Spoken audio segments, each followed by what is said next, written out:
नमस्कार, one India Hindi में आपका स्वागत है। मैं हूं शिखा धूरिया। एनसीपी चीफ शरद पवार ने ओबीसी आरक्षण को लेकर केंद्र सरकार पर निशाना साधा है। सोमवार को उन्होंने कहा कि 2 दिन पहले केंद्र ने राज्यों से ओबीसी आरक्षण को लेकर एक सूची बनाने को कहा। कई लोगों ने इस पर सोचा कि राज्य सरकार द्वारा आरक्षण दिया जा सकता है, लेकिन उन्हें भ्रमित किया जा रहा है। आपको बता दें कि ओबीसी आरक्षण को लेकर हाल ही में संसद द्वारा पारित संविधान संशोधन विधेयक के मद्देनजर शरद पवार ने ये बातें कही हैं। एनसीपी प्रमुख पवार ने कहा कि कोर्ट पूर्व में फैसला दे चुकी है और 50% से ज्यादा आरक्षण नहीं दिया जा सकता।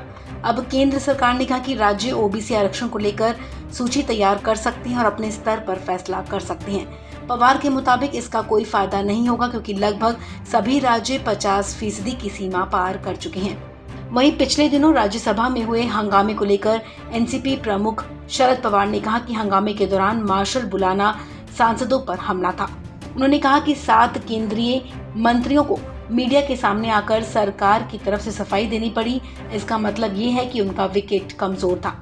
मुंबई में प्रेस कॉन्फ्रेंस में शरद पवार ने कहा कि उनके 54 साल के संसदीय जीवन में ऐसा कभी नहीं देखा गया कि 40 मार्शल ने सत्र के दौरान किसी सदन में प्रवेश किया हो। पवार ने कहा कि इस आरोप की जांच होनी चाहिए कि सदन में बाहरी लोगों ने प्रवेश किया।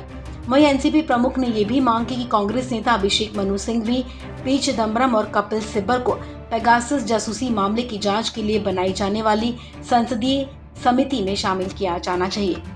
भारत की पड़ोसी देशों, खासकर अफगानिस्तान के मसले पर पूछे गए एक सवाल पर शरद पवार ने कहा कि भारत की विदेश नीति पड़ोसी देशों चीन और पाकिस्तान को छोड़कर अच्छे संबंध रखने की रही है, लेकिन नेपाल, बांग्लादेश और श्रीलंका को लेकर स्थिति बदली है। ये समय है जब हमें विदेशी नीति की समीक्षा करनी चाहिए कि ये पड़ोसी देशों को लेकर कितनी प्रभावी है। पवार ने कहा कि फिलहाल ये संवेदनशील मसला है, इस पर हम ज्यादा नहीं बोलेंगे। उन्होंने कहा कि जरूरत पड़ी तो हम सरकार का समर्थन करेंगे, क्योंकि ये राष्ट्रीय सुरक्षा का मसला है। इस खबर में फिलहाल इतना ही। तमाम अपडेट्स के लिए आप बने रहिए वन इंडिया हिंदी के साथ।